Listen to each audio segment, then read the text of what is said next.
Mi nombre es Juan José Cervantes Ramírez. En este video realizaré una descripción de lo que se refiere al concepto de patrimonio, así como los elementos que la integran. Esta actividad es el producto final de la materia Bienes, Derechos Reales y Sucesiones de la licenciatura en Derecho a Distancia impartida por la Universidad Autónoma de Chiapas en el Instituto de Investigaciones Jurídicas de la UNACH. El patrimonio es el conjunto de relaciones jurídicas pertenecientes a una persona que tienen una utilidad económica y cuyas relaciones jurídicas están constituidas por deberes y derechos. Es requisito indispensable que los derechos y obligaciones que constituyen el patrimonio sean apreciables en dinero, es decir, que puedan ser objetos de una valorización pecuniaria. El patrimonio está integrado por un elemento activo que se integra por un conjunto de bienes y derechos apreciables en dinero y por un elemento pasivo que es un conjunto de cargas susceptibles de valorización pecuniaria. La naturaleza jurídica del patrimonio es sui generis, es decir, es aplicable en su propio género, es único en su tipo. Las doctrinas que la estudian son la teoría clásica subjetiva o también conocida como el patrimonio de personalidad. En ella se dice que se deriva en que los bienes, derechos y obligaciones susceptibles de ser evaluados pertenecen a una misma persona, conformado por una masa única cuya existencia es abstracta, es decir, su existencia es independiente de otras. Toda persona tiene un patrimonio. El patrimonio no es sinónimo de riqueza, sino la aptitud de adquirir bienes y contraer obligaciones. El patrimonio solo es enajenable mortis causa o a título universal. A la muerte de la persona, su patrimonio activo o pasivo se transmite por ministerio de ley a sus herederos. Dentro del patrimonio de personalidad destacan las siguientes afirmaciones: que solo la persona puede tener patrimonio, toda persona tiene patrimonio y que la persona solo puede tener un patrimonio. La teoría del patrimonio, afectación moderna u objetiva, esta teoría afirma que la ley reconoce y regula ese destino o finalidad al que se encuentran afectos esos diferentes conjuntos de bienes y derechos, para lograr su protección, continuidad, resguardo, integridad, o para garantizar a los acreedores quirografarios la satisfacción de sus créditos e incluso para regular la limitación de la responsabilidad del deudor. Esta teoría considera que el patrimonio puede ser múltiple, ya que se constituye por diversos conjuntos de bienes, derechos y obligaciones, agrupados autónomamente por su concreta finalidad reconocida por la ley. Las personas pueden tener patrimonios autónomos e independientes entre sí. Incluso la medida de responsabilidad del deudor puede limitarse a uno de los patrimonios autónomos.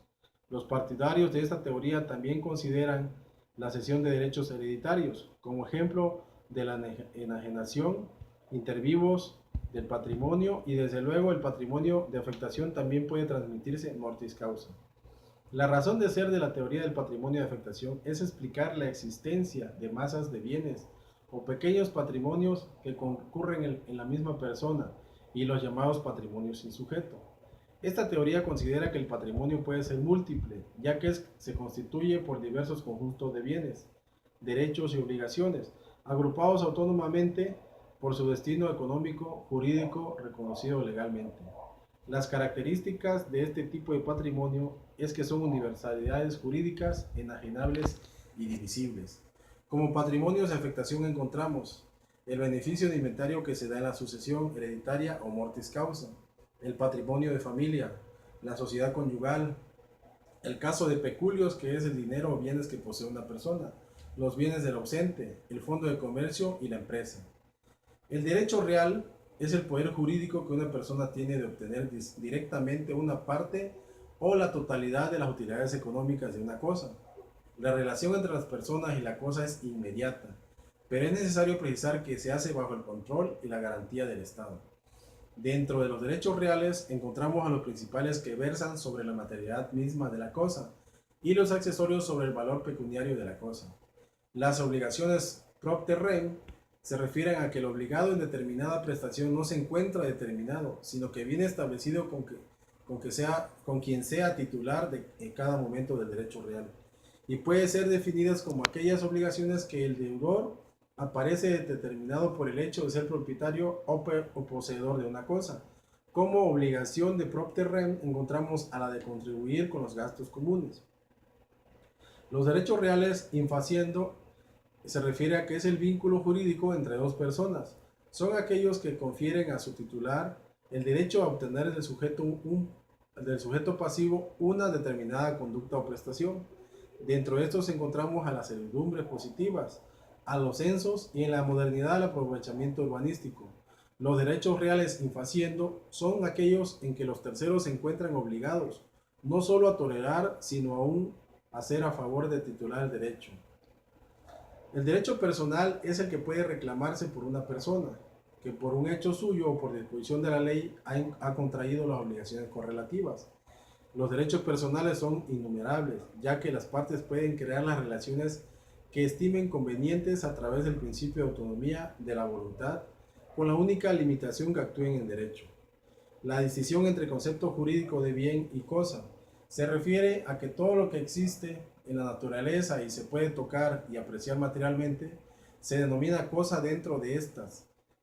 Se pueden calificar de bienes aquellas que el hombre pueda apropiarse y por lo tanto le pueden servir para satisfacer sus necesidades y que no se encuentren excluidas del comercio.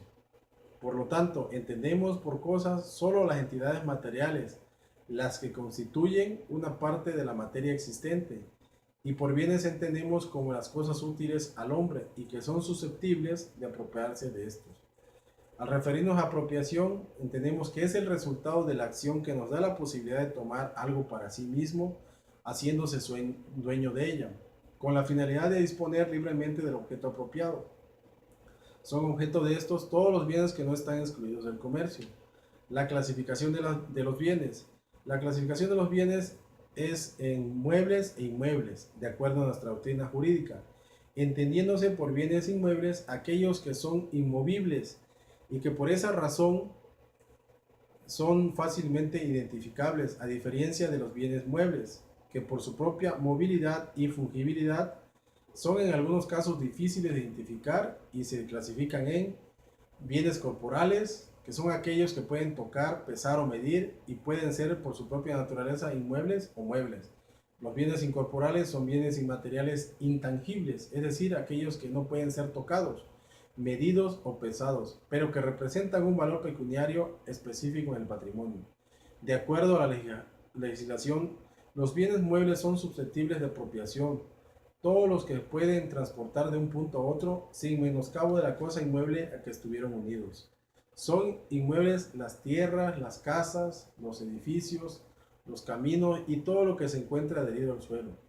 Todo lo que esté unido a un inmueble de una manera fija, siempre que no pueda separarse de él sin que quebrantamiento de la materia o deterioro del objeto. Esto sería todo respecto a esta actividad. Espero haber sido específico. Muchas gracias. Buenas noches.